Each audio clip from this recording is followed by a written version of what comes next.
একটু সরেন, একটু সরেন, দেখতে পাচ্ছি একটু সরেন, একটু সরেন, একটু চেপে যান।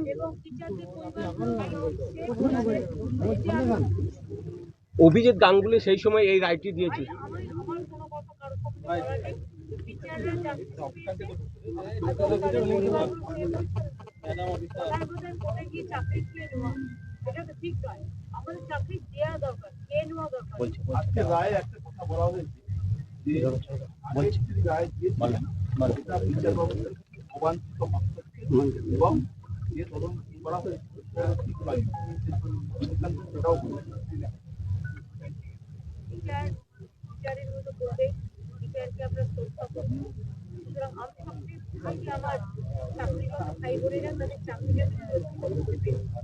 দিদি, মুর্শিদাবাদে আপনার দলের বিধায়ক হুমায়ুন কবির